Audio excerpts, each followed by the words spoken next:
క్షమించాలి. ప్లీజ్. నాకు నా ఫ్రెండ్ కూతురిది పెళ్ళుంది. సో, వెళ్ళాలని యాక్చువల్‌గా ఎళ్ళిపోయాన్ని. నిన్న బెన్నీ గారు ఫోన్ చేసి నాకు అంటే మరి నా అవార్డొచ్చినప్పుడు ఖచ్చితంగా ఉండాలి కదా! అందుకే కొంచెం తొందరగా ఎళ్ళిపోదాం అనుకుంటున్నాను. ఏమనుకోవద్దు.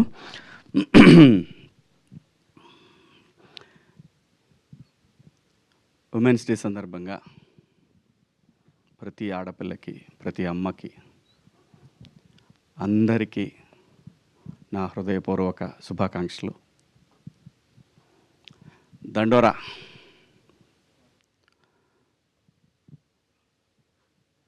నేనొకటి నమ్ముతాను. మనకిది పని అవ్వలేదంటే ఇంకా ఏదో పెద్దది పని అవుద్ది అనేది నేనెప్పుడు బలంగా నమ్మి ముందుకు పోయేటటువంటి విషయం అనమాట. ఇది కాలేదా ఇంకా ఏదో దీనికన్నా పెద్దది మనకుంది. ముఖ్యంగా ఈ గద్దర్ అవార్డ్స్ సందర్భంగా మా ఈ సినిమాకి గుర్తించి జ్యూరీ మెంబర్స్ ఇచ్చినటువంటి అవార్డ్స్కి కృతజ్ఞతలు. నేనైతే బలంగా కోరుకుంటాను, అవకాశం ఉంటే నాకు ఇన్‌స్టెడ్ ఆఫ్ శివాజీ డైరెక్టర్‌కి ఇవ్వాలని నేనైతే బలంగా కోరుకుంటా. అవకాశం లేదు.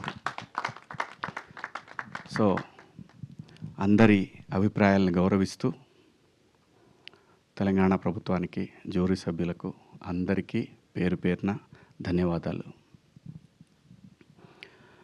మరీ ముఖ్యంగా ఈ సినిమాకి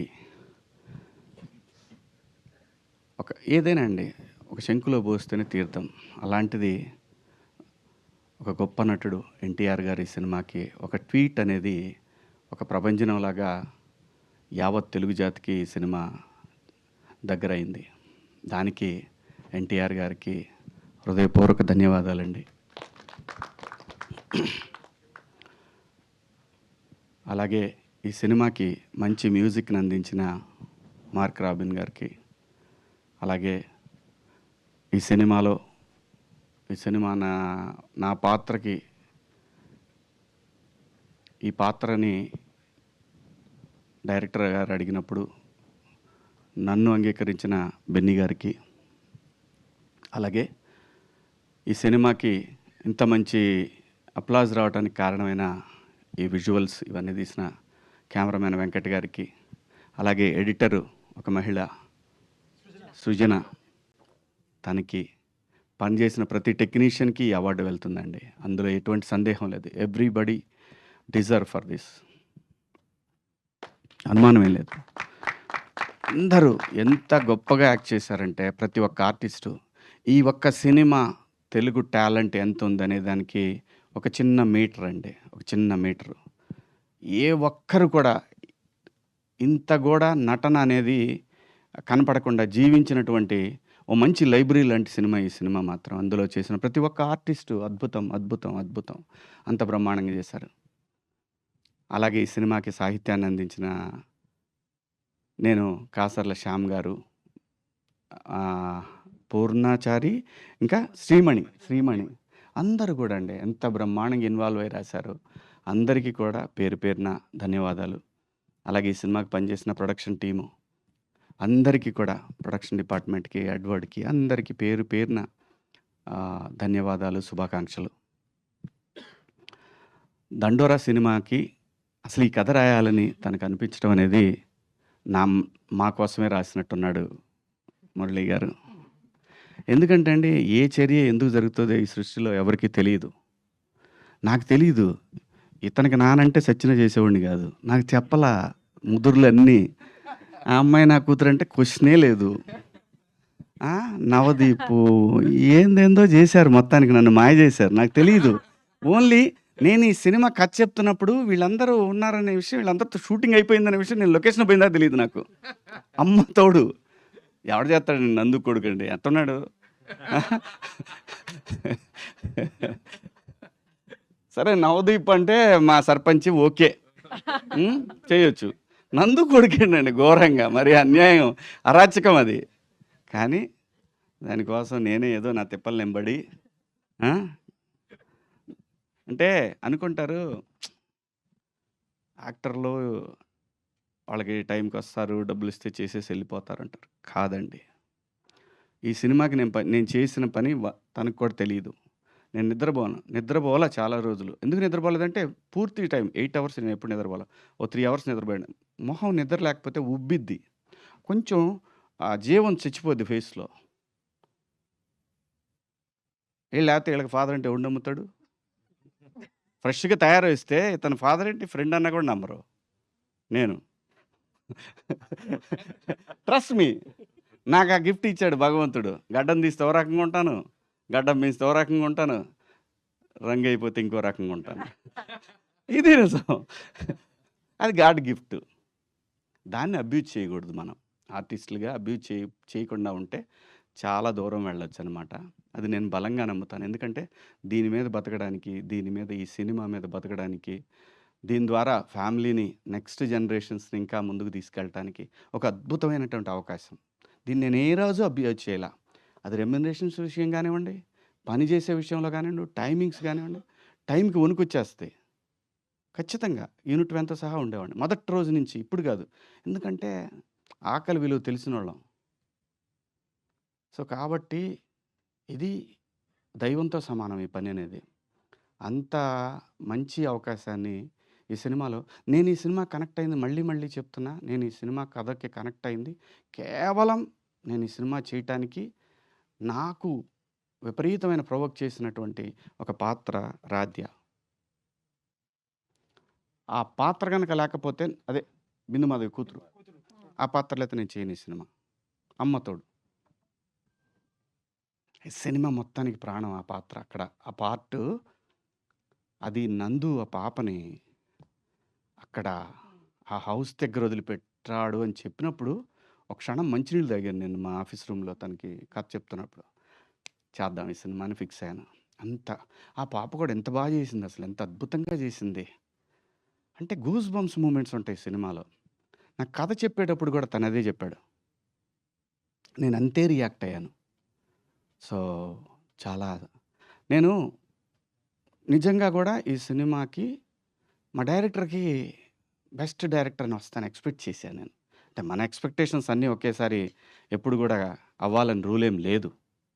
సో, మావాడు అన్నట్టు నెక్స్ట్ టైమ్ ఖచ్చితంగా ట్రై చేయి మురళి. ఆ!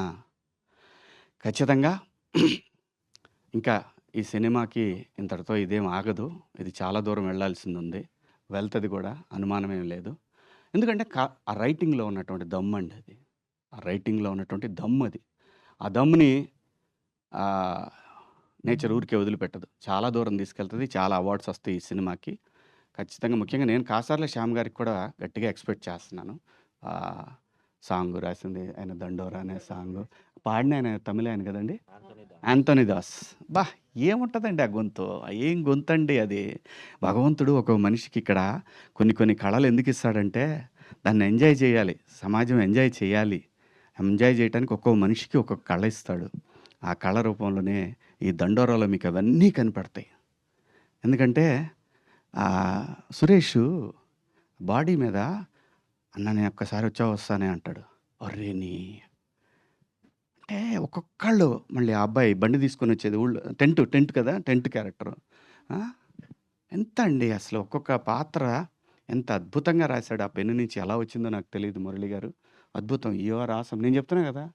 Long way to go. Long way to go. మా మురళి డెఫినెట్‌గా అండి. మురళి ఏంటి నేను కూడా డౌన్ అయ్యాను నిన్న మొన్న. నాకు తెలుసు. ఆ పెయిను. మురళికి నేను చెప్పాను. 365 డేస్ 24/7 నేను కాల్ అవేలో అని చెప్పా. నేను యాక్ట్ చేయాల్సిన అవసరంలా. తనకి నీడ్ ఉంది అంటే ఐ యామ్ దేర్ నేనని చెప్పి ఒక భరోసా ఇచ్చాను నేను. ఎందుకంటే హి డిజర్వ్స్ అండి. జాబ్ వదిలేసి సినిమా మీద ఒక ప్రేమతోటి ఇక్కడికొచ్చాడు అంటే తమాషా కాదండి. ఎవరైనా సరే సాక్రిఫైస్ ఓకే. తన పేరు, ప్రతిష్టలు, డబ్బు ఇవన్నీ కావచ్చు. కానీ సాక్రిఫైస్‌కి ఒక వాల్యూ ఉంటదండి నేచర్‌లో. అనుమానమే లేదు. దాంట్లో నిజాయితీ ఉంటే ఈ నేచర్‌లో ఖచ్చితంగా నేచర్ నీతో నిలబడతది మురళి గారు. ఎక్కడికి పోదిది. ఇది ఎక్కడికి పోదు. చాలా దూరం వెళ్తది. అలాగే ఈ సినిమాలో పనిచేసిన ప్రతి ఒక్క ఆర్టిస్టు అదిగో మావోడు సర్పంచ్ గాని, నందు గాని, ఆ అమ్మాయి ఆ కారు దోలే సీన్‌లో అయితే నిజంగా నాకు బాగా సినిమాలో బాగా నవ్వొచ్చిన సీను వీళ్ళిద్దరి కారు సీన్ అనమాట. అలాగే మన తమ్ముడు నా నా అల్లుడు రవికృష్ణ అబ్బాయి పేరు ఎప్పుడు కన్ఫ్యూజే నాకు. రవికృష్ణ కానీ ఎంత బాగా చేశాడండి, ఎంత బాగా చేశాడు. తిను తను ఉందిలేమ్మా, గుర్తుంది. అంత ఈజీగా అలా మర్చిపోతా. నువ్వు నా కూతురు అంటే ఏ తను ఒక ఎక్స్ప్రెషన్ అండి, ఒక్క ప్లేస్ బాగా గుర్తు తెచ్చుకోండి. చనిపోదామని డిసైడ్ అయ్యి ఆ హాస్పిటల్లో ఒక ఎక్స్ప్రెషన్ ఉంటుంది చూసారా, అసం బ్రహ్మాండంగా చేసింది, అసలు అద్భుతంగా చేసింది. నందు సైక్ సిద్ధార్థ్ ఓకే, ఎరక్కొట్టాడు. ఇంకా ఎవరున్నారు, రాధ్య నెంబర్ 1 ఆ పిల్లకే ఇస్తాను నేను, రాధ్య. అలాగే బిందు మాధవి గారు, చెప్పనండి మీరు చెప్పండి. అలాగే బిందు మాధవి గారు, ఆ రోజే చెప్పాను నేను, తెలుగులో అమ్మాయిలకు కానీ అబ్బాయిలకు కానీ టాలెంట్కి కొద్దవే లేదండి. ఫైనెస్ట్ యాక్ట్రెస్ అమ్మాయి. చాలా చాలా చాలా మంచి మంచి పాత్రలు చేయొచ్చు. ఎక్కడో ఎయ్యో చిన్న చిన్న అదే చూద్దాం అనే వద్దు, బ్రహ్మాండంగా చేయగలం. బ్రహ్మాండంగా అంటే ఈ దేశంలో ఏ భాష కన్నా తక్కువ కాని నటులు మన తెలుగు సినిమాలో ఉన్నారండి.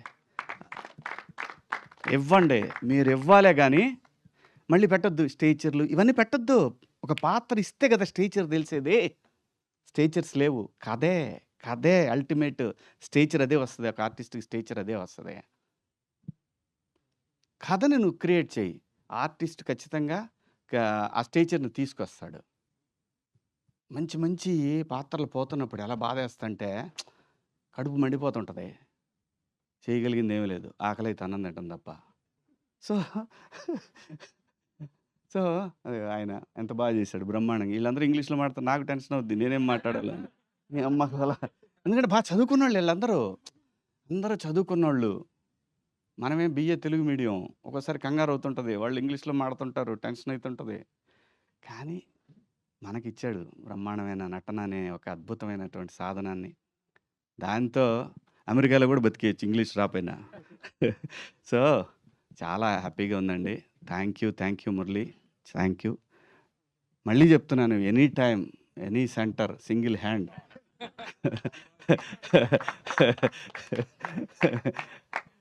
నిజంగా మురళి చాలా గొప్ప డైరెక్టర్ అవుతాడు. ఇంకా భవిష్యత్తులో మంచి మంచి సినిమాలు చేస్తాడు ఆయన సినిమాలకి నేను పని చేయకపోయినా మురళితో ఉంటాను, ఇది నా ప్రామిస్, అనుమానమే లేదు. ఇంకెవరి గురించి చెప్పాలా, ఇంకెవరున్నారు?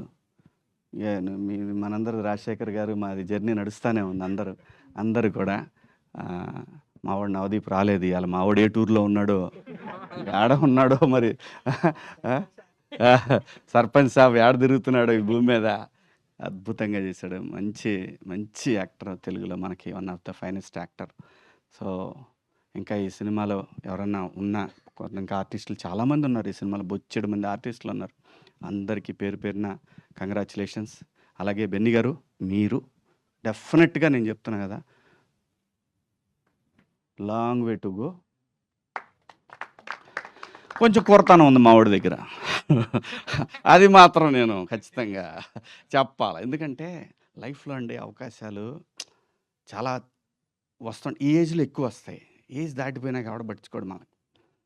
ఇంకా గొప్ప గొప్ప సినిమాలు తీస్తాడు, ఇది మాత్రం గ్యారంటీ, అనుమానమే లేదు. తనకి భగవంతుడు ఆ స్కిల్ ఇచ్చాడు, కథను జడ్జ్ చేసే ఒక స్కిల్ ఇచ్చాడు. మనకి తెలుగులో గొప్ప సినిమాల పేర్లు తీసుకుంటే బెన్నీ గారి పేరు కూడా వస్తుంది. ఇంకా నెక్స్ట్ రాబోయే సినిమాలు కూడా ఖచ్చితంగా మంచి కథలు పట్టుకుంటాడు, చాలా దూరం వెళ్తాడు. ఈ పేరు గుర్తుంటుంది. అలాగే మురళి గారి పేరు ఎట్లయితే గుర్తుంటుందో ఈ పేరు కూడా గుర్తుంటుంది ఖచ్చితంగా.